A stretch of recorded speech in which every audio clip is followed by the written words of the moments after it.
ширкати дорувории софсавдо барои зиёд кардани мӯи сар ё барои зиёд кардани риш ё барои кам кардани вазни худ ё зиёд кардани вазни худ ё барои нест кардани доғҳои сафед аз бадан ба шумо тавсия медиҳад ки ба рақамҳои дар экран буда муроҷиат кунед. Доставка ба ҳама шаҳрҳои Федератсияи Россия ва берун аз Россия дар муддати 2 рӯз карда мешавад. Аз номи юристи ҷей муроҷиат кун, скидкат мекунанд.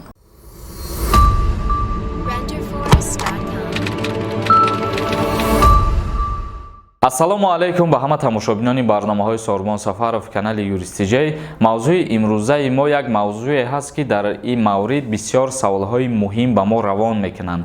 Яъне дар мавриде ки студентҳое ки дохил шудагиянд ва аз сабаби баста будани марзҳо ва қатъ будани парвозҳо ба ҷои даркоришон ба ҷое ки таҳсил мекунанд рафта наметавонанд ва донишҷӯёне ки дар таҳсил ва аз сабаби беморӣ ба ватан омаданд ва дубора дарсҳошон ки шурӯъ шуд ба дарс рафта натавонистанд. оё ана ҳамин шахсиятҳоро ба хизмати ҳарбӣ даъват мекунанд ё ин ки не? ҳозир мо каме дар бораи ҳамин суҳбат мекунем ва баъдан дар саволҳое ки ба комментария равон кардем мо ҷавоб мегардонем.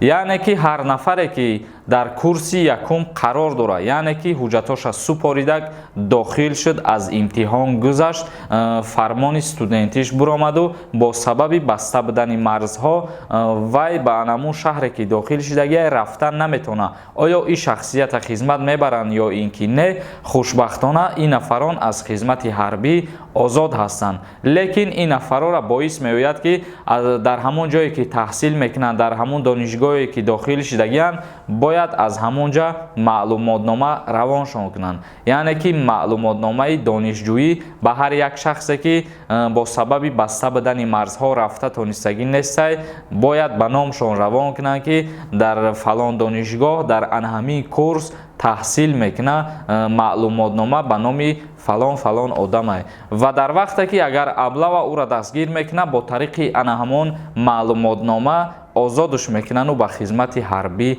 намебаранд. ва шахсое ки савол метиҳанд ки мо донишҷӯ будем ва ба Тоҷикистон омадему дубора рафта натонистем, оё моро мебаранд ё ин ки не? Бародарони азиз, шуморам ҳамчунин ба монанди ҳамин бо тариқи маълумотнома аз даъват ба хизмати ҳарбӣ ё ин ки аз аблава озод ҳастем. бародарон, мегзарем ба қисми хондани комментарияҳо.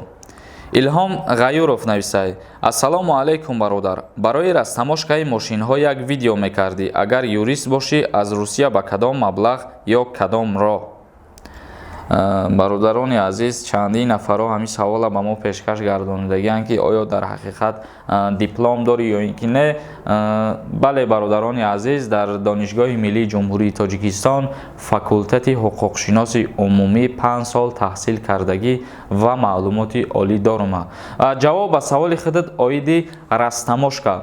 як чиз аз ма да ту мегум бародари азиз ки аз Федератсияи Россия вақте ки ту дар Тоҷикистон мошин дохил мекунӣ ва соли мошин аввалан бояд аз 2006 боло бошад. аз 2006 поён мумкин нест ворид кардан ба ҷумҳурии Тоҷикистон ва растамошкашам намекунанд. ва нархе ки ту дар назар дорӣ, иҷа нархномаш аниқ нестай ки мисол ҳозир ма бугум инами мошини ту ҳамин қадар нархай, чунки ту дар иҷа абёи мошина қайд карагӣ нестӣ ва соли мошина гуфтагӣ нестӣ.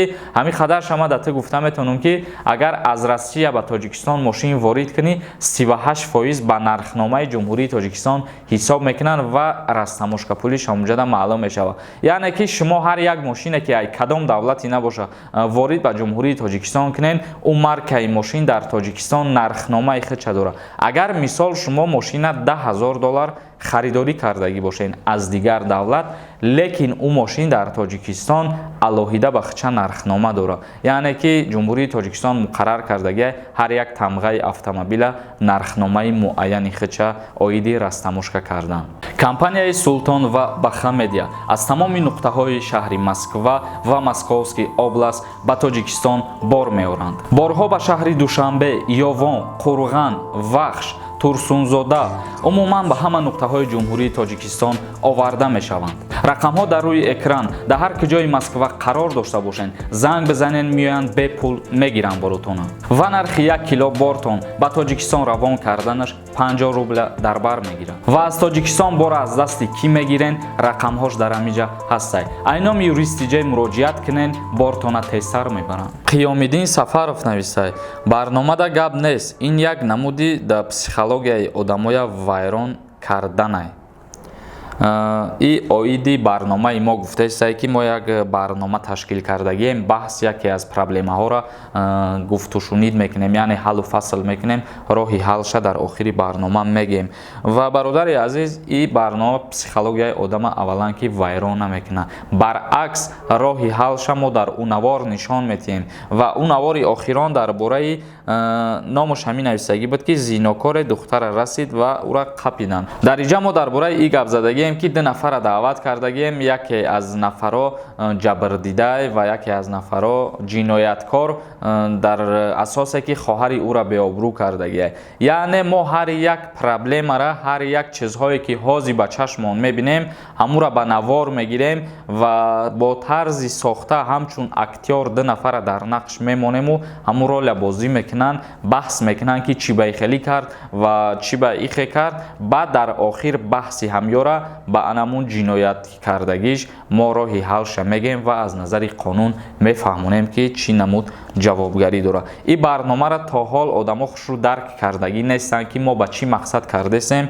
вале ба гузашти вақт хушрӯ мефаҳмем. бисёр тамошо кунед. ин навистааст: салом алейкум Сорбон, баъзе одамо мегӯянд кадомаи Россия ба Тоҷикистон рафтааст, депортш кардесен, рост аст ё ки не? бародарони азиз, бо баъзе суханои одамҳо ки маро мегӯянд ту дар Тоҷикистони аз ҳичи дарак надорӣ, оиди чизҳо гап назан, ба ҳамин хотир хоҳиш мекунам ки шуморам оиди чизҳое ки дар Федератсияи Россия ҳар рӯз ба амал омадааст дар ҳамин бораҳо савол натиҳед. ман метавонам ҷавоб битам, ман аз ҳар ҷо мехонам ба саволи шумо ҷавоб мегардонам, лекин ҳастанд анамун нафарое ки меган дар ин бора гап назан, чунки ту дар Россия нестӣ, намедонӣ дар иҷа чӣ гапай. ба ҳамин хотир унамун бародаро пурсен хубаш. муҳаммади Абдулло нависай: акай Сорбон, хита дар сиёнка бин хандат гирифтесай, ҳамуқа хита серьёзни гирифтеси, ито хандат гирифтесай.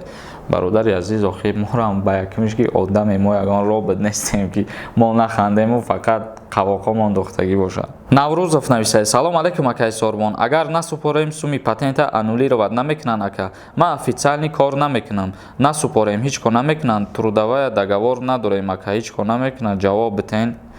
бародари азиз, мо қайд кардем ки ҳар касе ки кору фаъолият мекунад, дар ягон ҷо кор мекунад, яъне ки даромад дора, вай ҳатман бояд пули патентша пардохт кунад. ва ҳар касе ки кор намекунад дар ягон ҷо ва эҳтиёҷ ба пул дора, вай аз пардохт кардани патент озодай ва регистратсия боша ба ҳама тааллуқ дора. то 15 декабр ҳам аз регистратсия кардан озодай. бародарони азиз, тамошобинони азиз, видеоро ҷамъбаст мекунем. ягон саволи дигар боша дар поёни ана ҳамин видео ки дар Инстаграм ба мо равон кунен. видеоҳои нав ба нави моро интизор бошен. дар канали юристиҷей обуна шидана фаромӯш намекунем. худованд ҳамаи мо шуморо нигаҳбон бошад.